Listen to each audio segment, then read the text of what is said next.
Salut Hugo. Salut. Donc pour te présenter, moi j'aime bien faire une petite comparaison au foot. C'est un peu comme Lilian et Marcus Thuram, c'est-à-dire qu'il y a le père champion d'Europe et le fils qui suit ses traces. Donc ma première question elle est assez évidente, c'est on sait tous que du coup ton père est assez présent pour toi et du coup qu'il a eu une forte empreinte du coup sur ta carrière. Est-ce que tu peux un peu nous parler de cette relation-là? Comment toi tu l'as vécu? Est-ce qu'il y a des fois tu n'étais pas forcément d'accord ou ça t'a toujours plu? Alors c'est vrai que moi du coup je suis tombé dans le chaudron parce que voilà, dès mes 5 ans et demi j'ai commencé les sports de combat du coup avec mon père. Et depuis tout ce temps on a toujours évolué ensemble, il m'a toujours coaché, on a toujours fait tous les combats ensemble. Donc en fait pour moi ça reste, en fait j'ai jamais eu de problème particulier parce qu'en fait j'ai toujours connu ça. Et c'est vrai que mon père c'est quelqu'un quand même d'assez libre, donc c'est-à-dire il m'impose pas quelque chose et j'ai pas mon mot à dire.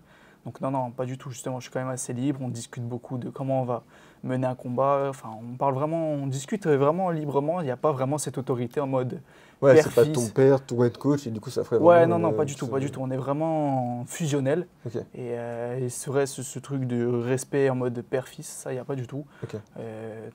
On s'est toujours très bien entendu et ça a toujours bien marché. Ouais. Donc pour l'instant, on continue comme ça. De toute façon, quoi qu'il arrive, on continuera ensemble, quoi. Oui, c'est justement c'est ma deuxième question, c'est plus de se dire, dans un MMA qui va hyper vite, où franchement les techniques évoluent beaucoup, le niveau monte beaucoup, comment du coup, en étant quand même dans une équipe assez réduite, comment vous arrivez du coup vous à vous améliorer, à toujours chercher du coup des choses nouvelles, quand au final on voit pas beaucoup de grandes salles qui ouvrent où il y a plein de sparring qui viennent, vous pouvez peut-être pas forcément avoir accès à ça.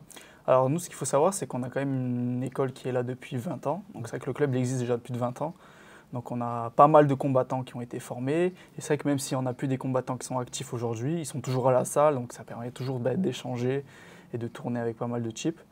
Alors c'est vrai que nous, en Corse, on est légèrement restreint parce que c'est vrai que quand on est sur le continent, du coup, on peut avoir vraiment des gens qui viennent de partout. On peut faire juste vite fait un petit peu de route et on a forcément des sparring assez vite.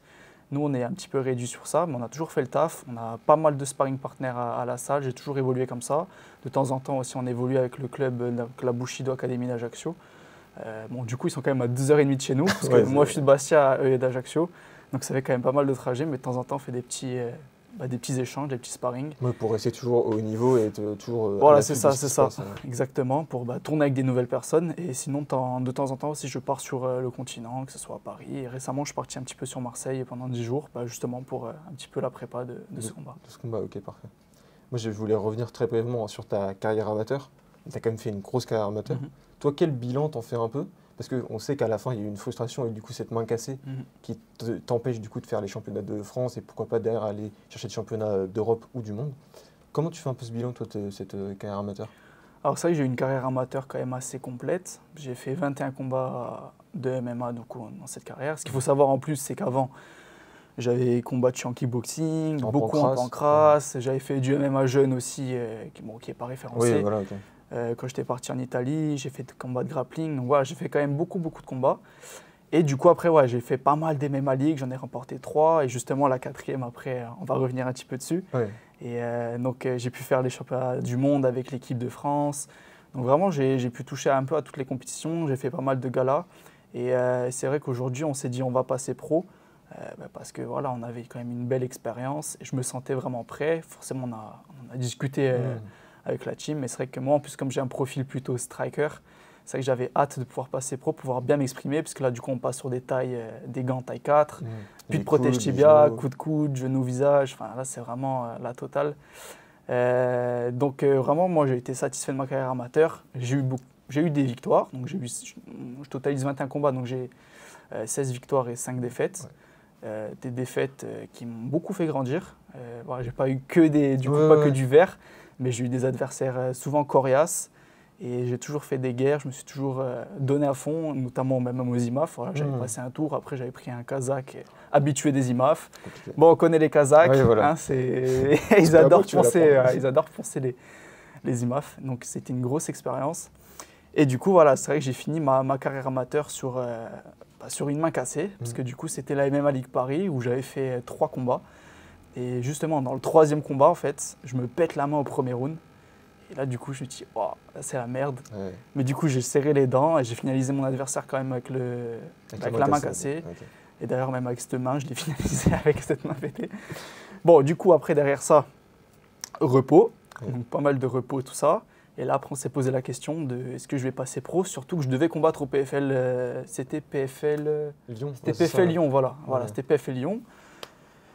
Donc, ma main cassée de la MMA League, Ouais. un petit peu de repos, sauf que du coup, je me suis fait opérer, j'ai eu une plaque, réopération, nanana. Je reprends l'entraînement et au bout de 10 jours, ma main elle repète. Et là, du coup, le jour où ma main elle se casse, j'ai eu la confirmation que je combattais au PFL. Du coup, voilà, j'ai pas pu combattre. Et derrière, par contre, j'ai enchaîné du coup, avec encore du repos et j'ai pu faire mon premier combat pro au CFL, donc, qui est une en organisation Corse. Ok. corse. Et là, du coup, j'ai pu faire mon premier combat devant mon public. Ok. D'ailleurs, on va parler un peu de ce combat-là. Moi, d'avoir vu les images, je me suis dit, c'est son premier combat pro. Déjà, c'est une pression, à mon sens. Devant ton public, t'es en main event, tu fais une entrée scénarisée. Ouais. Genre, t'avais pas beaucoup de pression quand même? Légèrement, mais franchement, en fait, pour moi, c'était vraiment un kiff de combattre chez moi. Ouais. Genre vraiment, en fait, c'est un confort. Parce que déjà, du coup, on se déplace pas. Moi, quasiment sur tous mes combats, je me suis toujours déplacé. Mais là, du coup, je me suis pas déplacé. Alors, c'est vrai qu'il y a la famille, il y a les amis, il y a tout ton peuple qui est là, qui te regarde et qui t'attend, en fait. Donc, en fait, c'est toujours ce stress un petit peu de ne pas vouloir décevoir. voilà, exactement. Et tout simplement gagner son combat de la meilleure des manières. Et du coup, moi, comment j'ai appréhendé le combat, je me suis entraîné comme un fou, j'étais chaud patate. Et franchement, je crois que ça a été un des combats où j'ai le moins stressé, bizarrement. Parce que vraiment, j'étais super détendu. Et c'est vrai qu'en plus, on avait fait une petite entrée mode Squid Game. Et là, le public était en feu, du coup, c'était vraiment sympa. Et du coup, en plus, ça s'est très bien passé pour moi, parce que je l'ai finalisé au 3e round. Donc non, franchement, expérience de fou. Et je suis très content d'avoir pu faire ça chez moi, du coup, pour mon premier combat pro. Et du coup, en plus, vu qu'il y a eu beaucoup de pression, je pense que la victoire était d'autant plus belle. Ouais. Parce qu'en fait, il y avait tout le monde. C'est ça, ouais. Surtout, en plus, ça a été un combat avec on va dire, tout le monde a stressé parce que, en gros, j'ai fait très solide. Exactement, voilà, j'ai pris un mec solide, il avait fait pas mal de fois les IMAF aussi, donc il avait une belle carrière amateur. Du coup, c'était vraiment un combat équilibré. C'est vrai que généralement, sur les premiers combats pro, ça arrive rarement. Voilà, beaucoup prennent des gens à leur portée. Parce qu'ils ont peur aussi de ce truc, de se dire, bon, c'est mon premier combat pro, je sais pas comment je vais réagir. Voilà, exactement. Là où aussi, on revient aussi sur ton expérience en striking, où toi, tu étais beaucoup plus confiant, en fait. Exactement. Et qu'on a vu, du coup, cette version du Hugo Boijol 2.0, qui va moins chercher le contrôle de cage, et qui va plus pouvoir, du coup, s'exprimer en striking. Exactement, voilà. Moi, j'ai vraiment pu bien m'exprimer. Et du coup, en plus, là, voilà, comme j'expliquais, le combat, il a été chaud, entre guillemets, pour moi, parce que je prends un premier round, vraiment, je le prends bien comme il faut, tout ça. Deuxième round, sur une faute de ma part, je glisse sur une phase au sol, et le mec, il prend mon dos. Et là, pendant... Allez, c'était quoi, peut-être 1 minute 30, et ces tentatives d'étranglement, je défends, et tout le public était en crise. Ouais, la salle est descendue de 5 degrés. Exactement, donc même moi, c'était un petit peu chaud. Et du coup, 3e round, moi, je reprends motivé comme jamais, parce que j'arrive dans le coin, je me fais vraiment remonter les bretelles. Je repars à bloc et motivé comme jamais. Du coup, 3e round, je le finalise. Et là, du coup, la salle, ça a été l'explosion de joie et tout le monde a décompressé. Enfin, même moi, j'étais trop content. J'ai sauté la cage, je suis allé voir mes potes et voilà. Donc, c'était une belle expérience, quoi. Ouais, ok, parfait. Du coup, après ce combat-là, tu as signé du coup, pour ce combat à Hexagone. Là, je voulais savoir, tu as signé du coup sur le long terme à Hexagone ou juste pour ce combat-là? Ouais, j'ai signé 4 combats du coup. Ok, c'est cool. Ouais. Et du coup, comment tu vois un peu cette carrière à Hexagone? Pourquoi du coup tu t'es orienté vers Hexagone alors qu'on sait que du coup le BF peut-être t'avais encore un peu à l'œil? Alors ce qu'il faut savoir, c'est que oui, du coup, je devais combattre au PFL, mais au final, ça a été annulé. Après, on n'a pas trop eu forcément de discussion derrière. Je devais combattre à la Super League le 28 juin. À Perpignan, c'est ça? Voilà, c'est ça. Mais du coup, l'événement a sauté. Et là, du coup, on a eu une proposition d'Hexagone. Et là, moi, j'ai sauté sur l'occasion parce que Hexagone, on sait que ça fait partie des meilleures organisations d'Europe. Et c'est même peut-être la meilleure orga de France. Très médiatisée. Énormément de pépites sont parmi Hexagone. Notamment beaucoup de membres de l'équipe de France sont partis là-bas. Et donc pour moi, c'était vraiment un privilège et un honneur de pouvoir signer chez Hexagone. Donc 4 combats. Donc comment je vois le truc? Forcément, là déjà, je vais combattre demain. Oui, déjà, on voit demain. On espère que tout va bien se passer. Je prends un adversaire en plus solide, en 3-0, un Tchèque, donc on va faire ça bien. Et après, on verra comment les choses se profilent et si on a l'occasion d'aller jusqu'à la ceinture. En tout cas, évidemment, c'est ce que je vise. Oui, on s'en doute moins de toi. Moi, j'aimerais bien savoir, justement, il y a un combat que j'ai un peu comme référence, qui est ta guerre que tu as faite contre Amaury Wakozabo. C'est peut-être pas forcément ce combat-là, mais est-ce qu'à un moment, tu sens que dans ta carrière, il y a un déclic?